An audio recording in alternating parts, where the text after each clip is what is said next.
Congratulations, sir. The next award goes to Dr. J.C. Katyal for Honorary Fellow.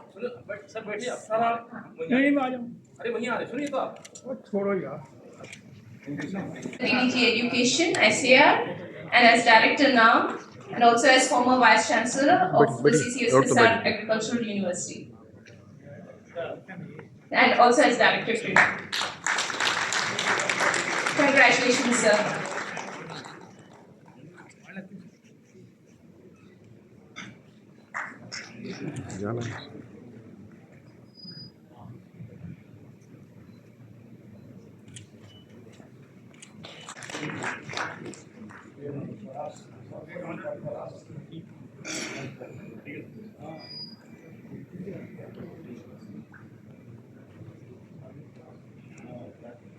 Sir, please come on the stage. And for the year 2023, it goes to Dr. C.A. Ramarao. I request Dr. Mudalagiri to come on the stage to receive his award.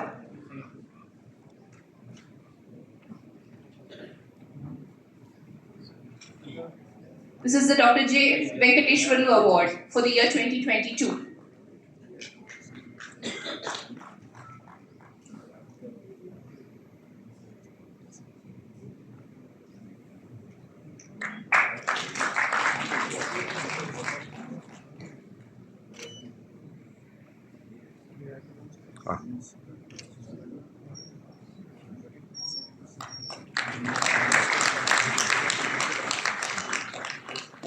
The J. Venkateshwarlu Award for 2023 goes to Dr. C.A. Ramarao.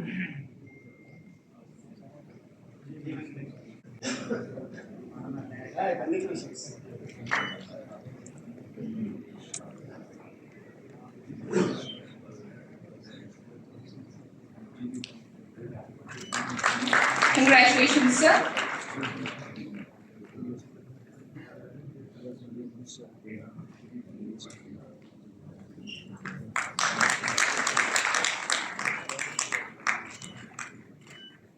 The next category of awards is for ISDA Fellow. For the year 2022, the following are the recipients: Dr. S.K. Upadhyay, Dr. M.S. Rao, Dr. K.A. Gopinath, and Dr. M.S. Shirahati. I request all of them to please come onto the stage and receive the award.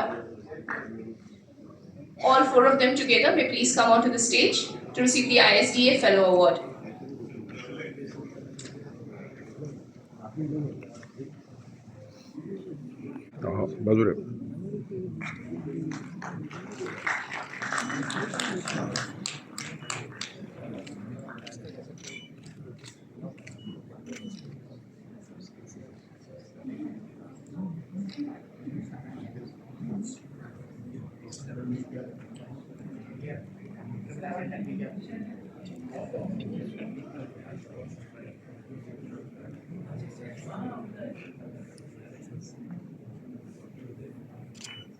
We have on stage here Dr. S.K. Upadhyay, Dr. M.S. Rao, Dr. K.A. Gopinath, and Dr. M.S. Shirahati. Congratulations to all the awardees.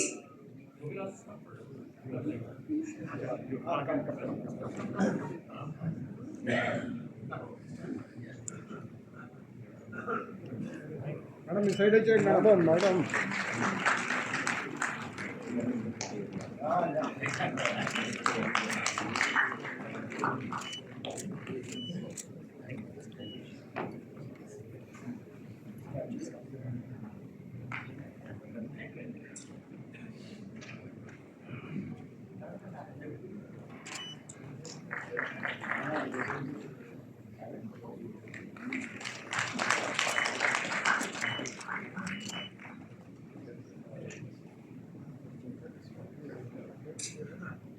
The ISDA Fellow Award for the year 2023 goes to Dr. R.S. Patodi, Dr. B.V. Asivan, and Dr. M. Vijay Babu. I request all the awardees to please come onto the stage. Dr. R.S. Patodi, Dr. B.V. Asivan, and Dr. M. They are the recipients of the ISDA Fellow Award for the year 2023.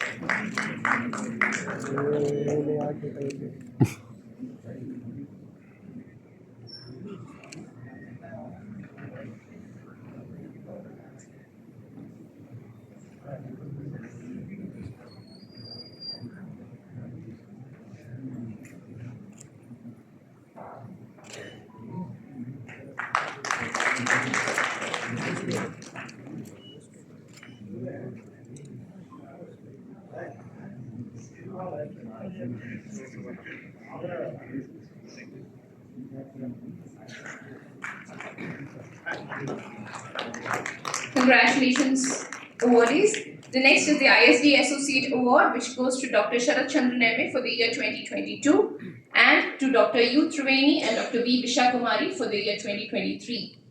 Please come onto the dais and collect your awards. The ISD Associate Award.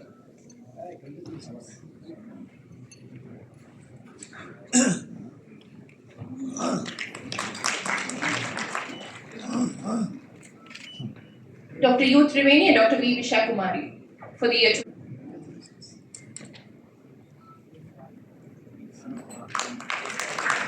Congratulations. The next is the KL Sharma Young Scientist Award, which goes to Dr. Abrar Yusuf and Dr. B. Bhargavi for the year 2022. Please come onto the stage. Winners are Dr. Anshita BVCN and Dr. Mohammad Hasnain.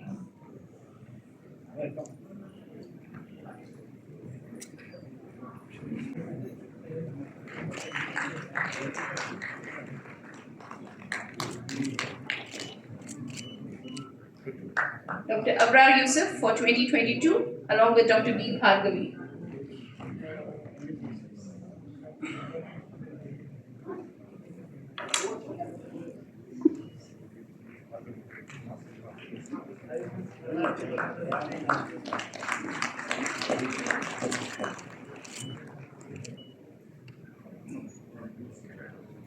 Dr. Anshita BVCN and Dr. Mohammad Hasnain, who are the awardees for the KL Sharma Young Scientist Award for the year 2023.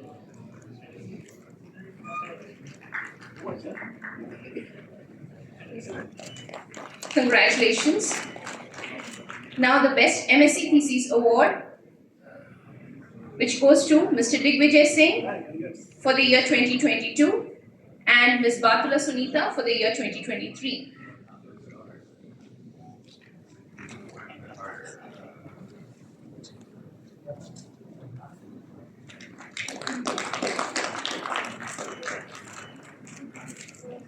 The Best MSc Thesis Award to Mr. Digvijay Singh for 2022 and Ms. Batula Sunita for 2023.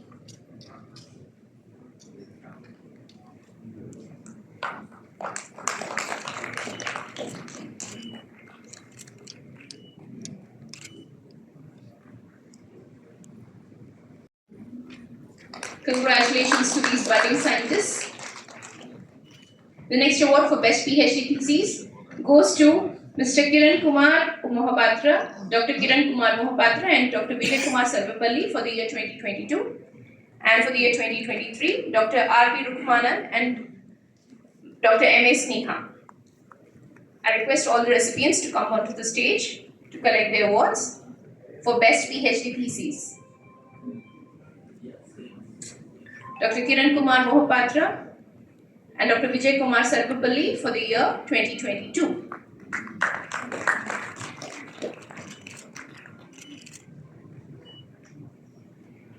Dr. R.P. Rukmanan and Dr. M.A. Sneha for 2023.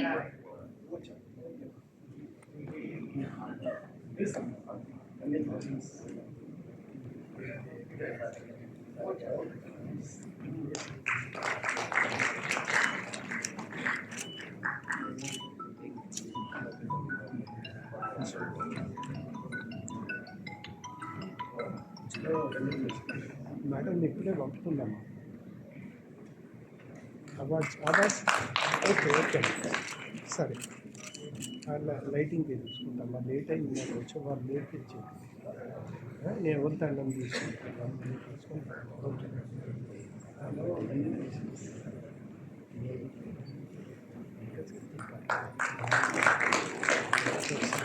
Congratulations to these young scientists. Next, we have a team award, the Dr. Gajala Ravindrachari Team Award, which goes to Dr. Mudalagiri Appa, Dr. B.G. Vasanthi, Dr. K. Devaraja, and Dr. D.H. Rupashri. I request all the recipients to come onto the stage together to receive the award. Dr. Mudalagiri Appa, Dr. B.G. Vasanthi, Dr. K. Devaraja, and Dr. D.H. Rupashri.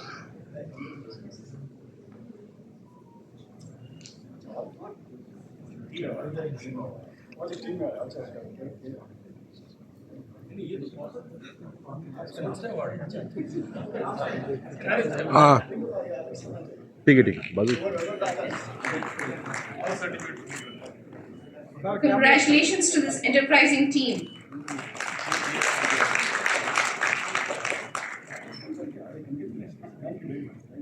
We are done with our award ceremony. Please give a big round of applause to all the awardees. Thank you. Very young scientist. Two very experienced who have contributed enormously, not only for the development of dryland agriculture or rainfed agriculture, but of course the whole agriculture of this country. So it is a special day for me when I was handing over the awards to my teachers. Dr. Katyal Saab is here.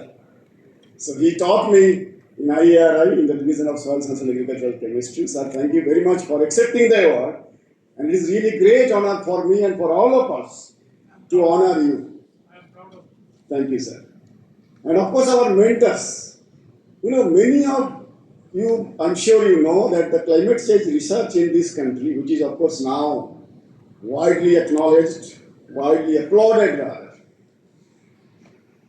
The mentors, I am talking about many of you, Dr. Singh being in the position, also giving new dimensions for the whole research on rainfed agriculture and climate resilient agriculture. Of course, Dr. Choudhri and many others talked about the presence of all other dignitaries, honorable vice chancellors, former DDGs, both in NRM as well as education, my colleague directors from various ICAR institutes, my colleagues from CG system. As per the latest information, 2023, that is the latest, 52% area of this country is irrigated. Remaining 48% is rainfed. And this irrigated 52% is also totally depend on rainfall. So you can know the importance of this. Globally, they say it is around 8.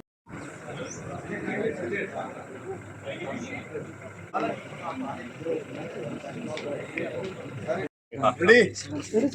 Yes. Yes. Oh, sure.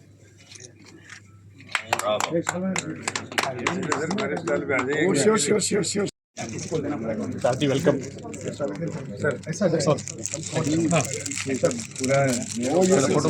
हाँ नहीं ये सबसे जो है cheap rate पे है और अपना इंडिजिनस सीवीड से प्रोड्यूस है ये ह्यूमिक एसिड भी हम लोग बना रहे हैं एक ये सर माइक्रो न्यूट्रिएंट मिक्सचर बनाया है इसमें सारे माइक्रो न्यूट्रिएंट्स प्लस मैग्नीशियम और ये भी micro मेल्सन I know DrSK. That is very fine.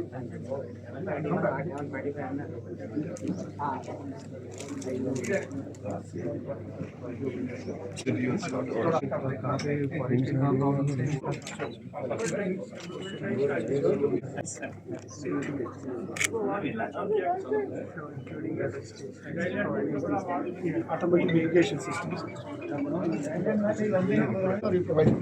We provide advisory and we also provide monitoring solutions. We help with departments by creating a unified farmer database. We provide up to field level monitoring. So everything from the health of the field, what is soil surface wetness. For farmers, we provide end-to-end climate smart advisories, such as sowing advisory. Yes. So in BFIL, we have various CSR initiatives. So our flagship program is in livestock. So we basically provide veterinary services and animal husbandry support to the farmer at their doorstep. So how many farmers are under that? So currently we are serving around 19.19 lakh farmers, and we have already treated around 33.06 lakh livestock. Okay, good. Yeah. All the best. हाँ बाद में we'll come back. पूरा नाम से sir पवन sir आगे YP Singh जब मैं DD extension था तो ज़्यादा मिलती थी ना हमें वो वाईपी जब उसमें था हाँ वाईपी डायरेक्टर है सर हाँ बढ़िया अरे वो रख के वो हवाई जहाज में अलाउड नहीं करते नाम एरिया जाने में दिक्कत होगी ना, फ्लाइट में जाने में बचे। सेकंड बैगेज करना पड़ता है। We are implementing yes, sir. We are implementing aging zero water application है ये टेक्नोलॉजी सारा जो लेवा देखो लेवा सर अभी लेवा तो खत्म ही हो गया, कहाँ फिर सर अभी जो तो सब ने करा दिया। यस सर अक्सर के बीके वगैरह जो था अब इसमें स्प्रिंकलर इरिगेशन कृषि उससे हो गया। लेवा भी मिला कहाँ आपको, अभी पुराने पड़े हुए हैं। है सर अभी पुराने डॉक्टर अजय कुमार कर रहे हैं सर इस पे काम, और इंस्टीट्यूट में भी एक डेमोस्ट्रेशन और फार्मर फील्ड में भी पटना में इसमें अंदर भी देना चाहिए। हाँ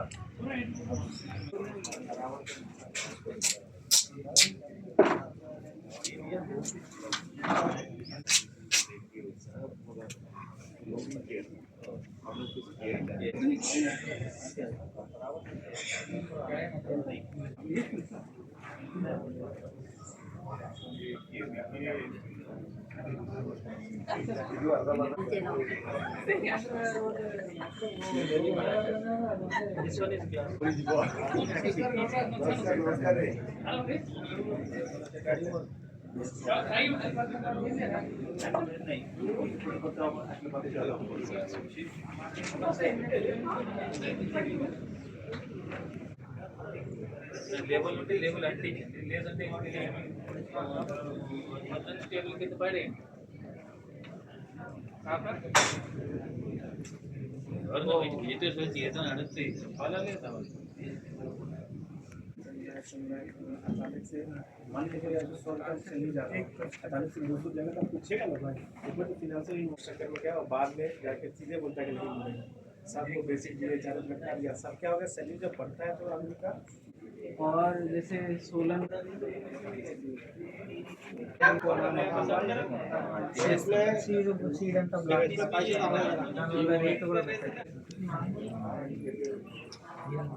बात आती है मेरे यार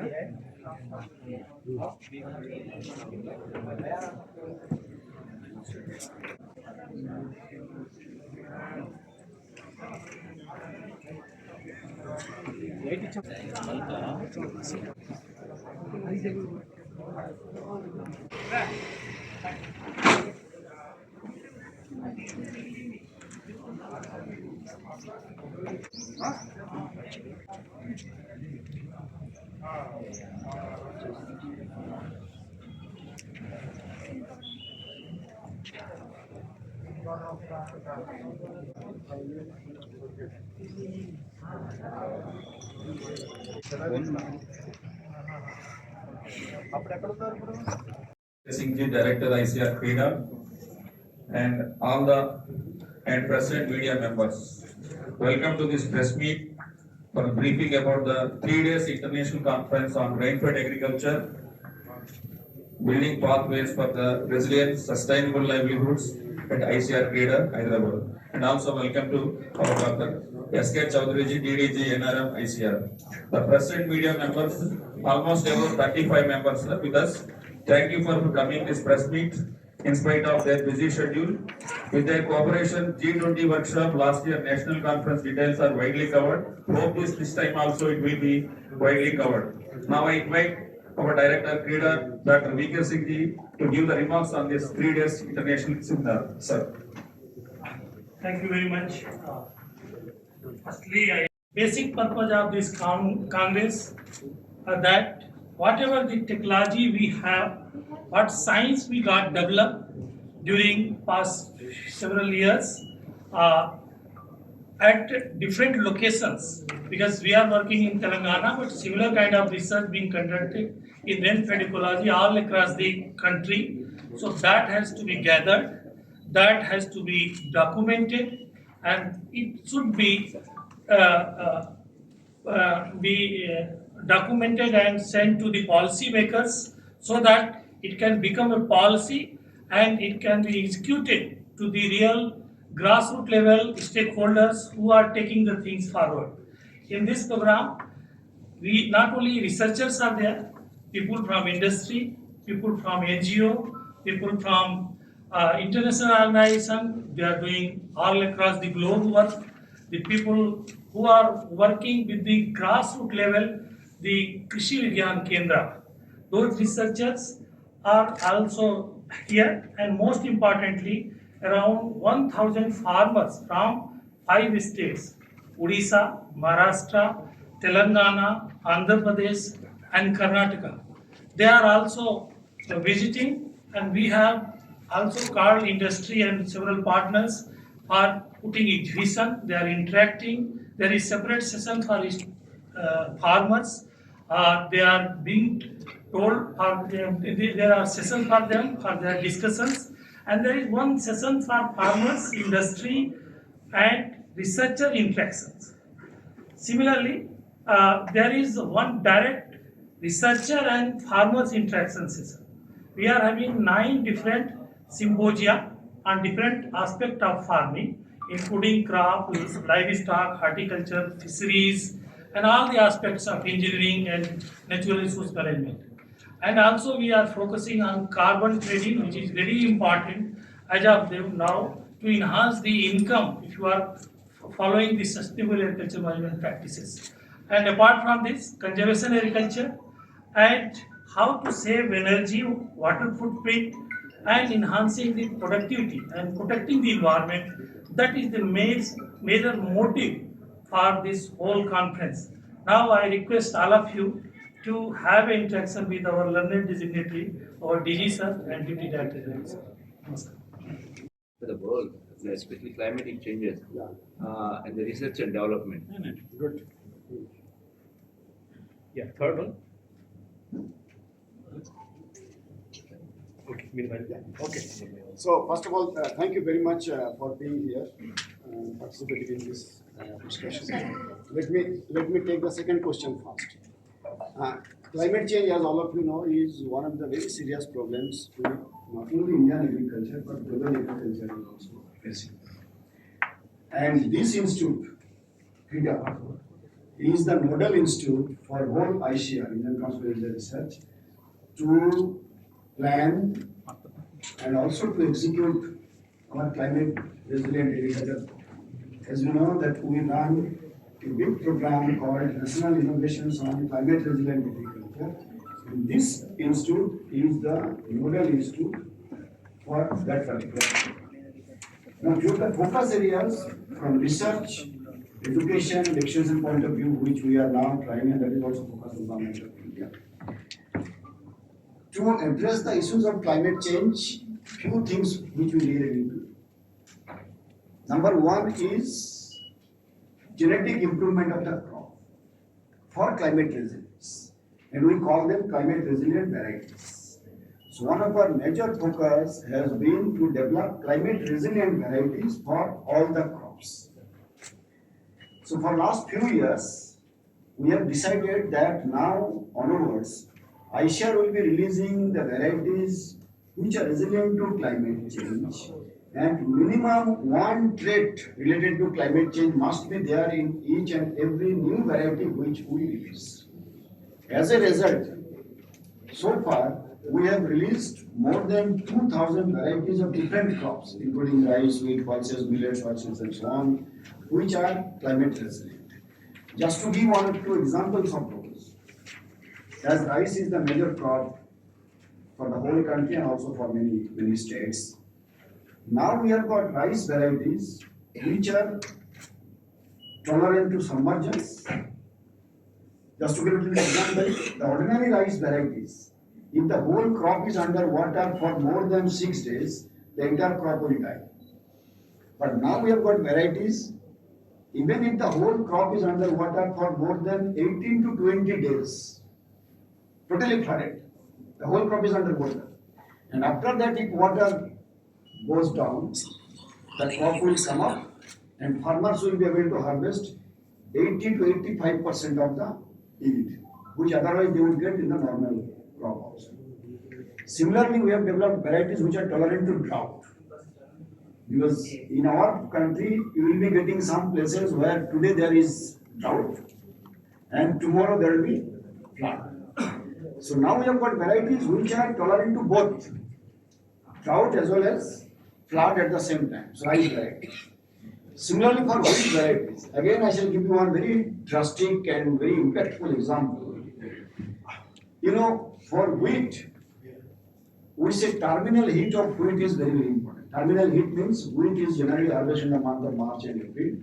So in the month of February and March, at the flowering and grain filling stage of wheat, if temperature goes up, then the yield of wheat will drastically go down. The grains will not be fully mature, it will be shriveled, and the yield will be less. But now we have developed varieties which are tolerant to terminal heat. And because of that, though for last 3-4 years, terminal heat problem is intensifying, but our total wheat production has not gone down.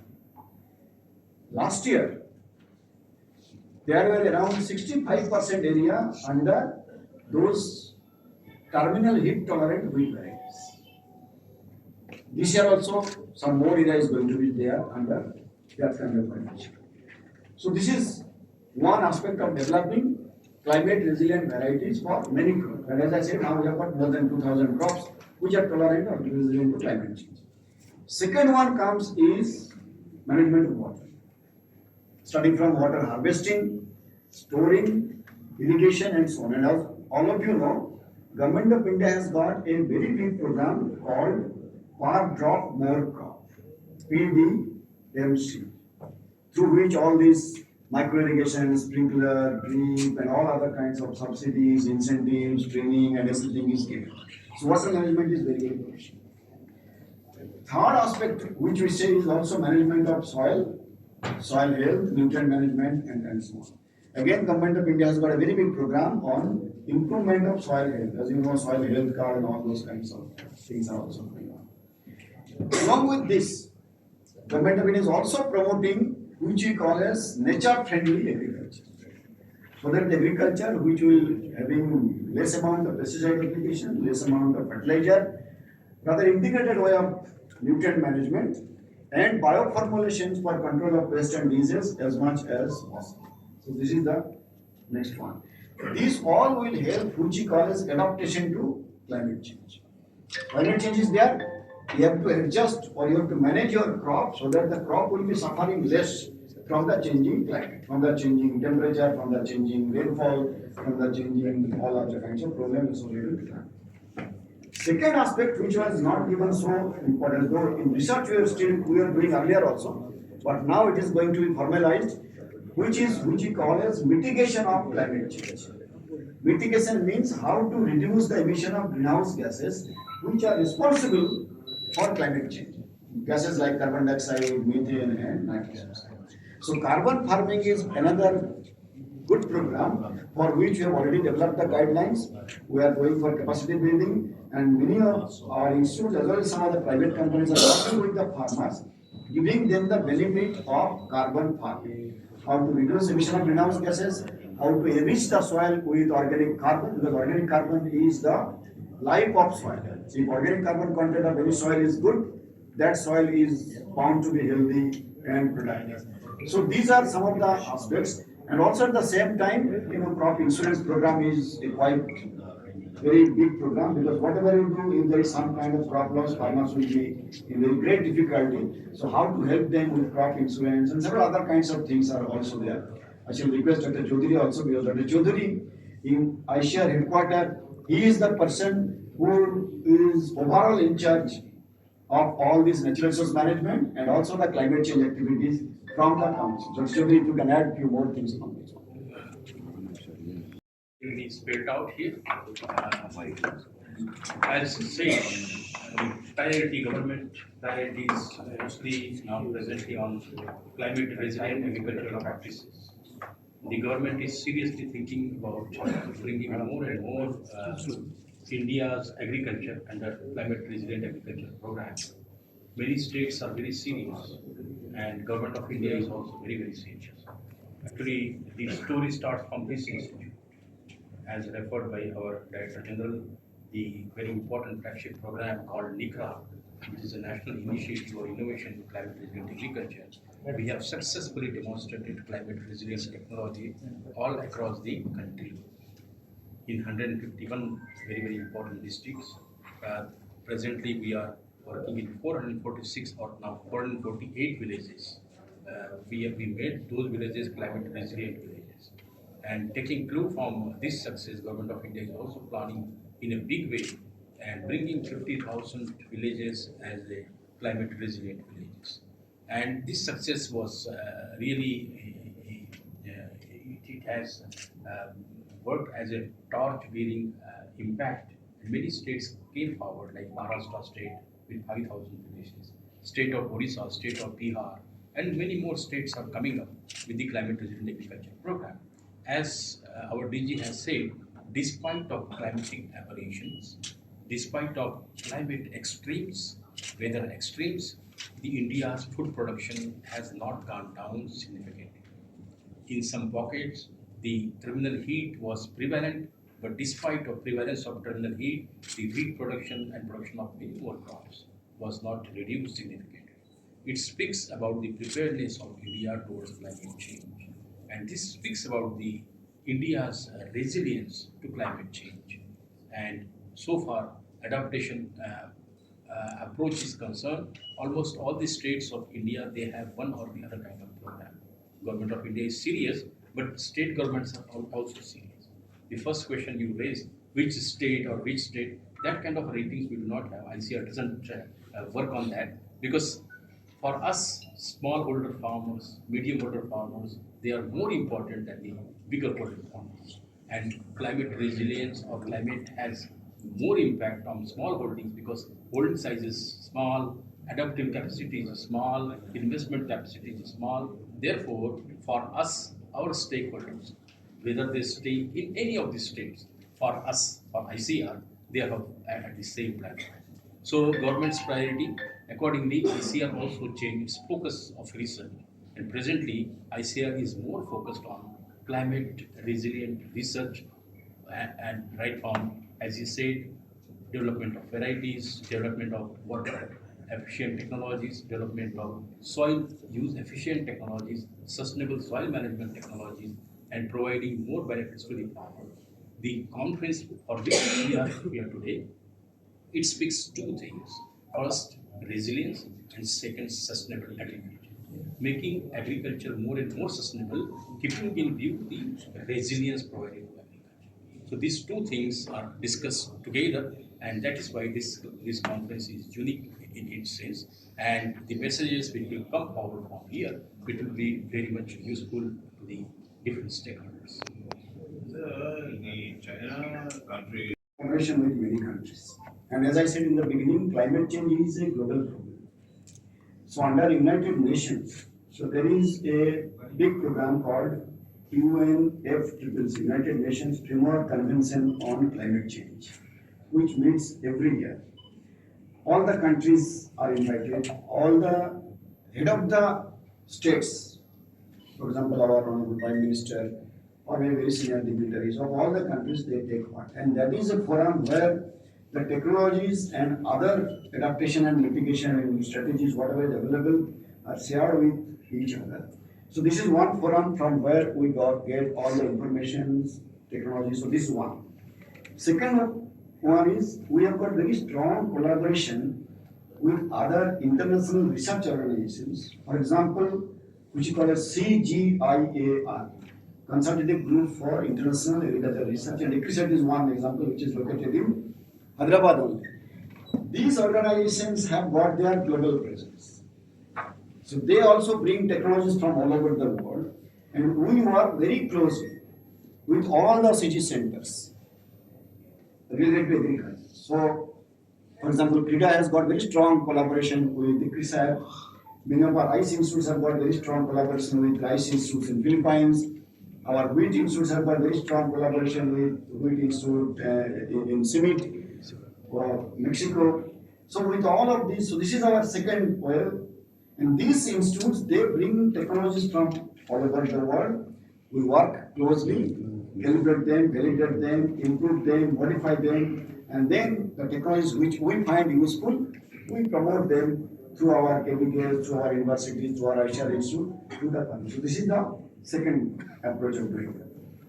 Third one is ICAR also has got MOUs at this point of time with 81 international organizations which are engaged in research.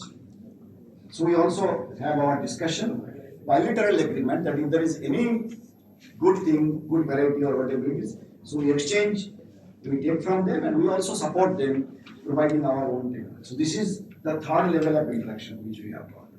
And the fourth level, as we also work very closely with private industries. And many of these private industries are also multinational, they have got presence in many other parts of the world, so they also bring the technologies.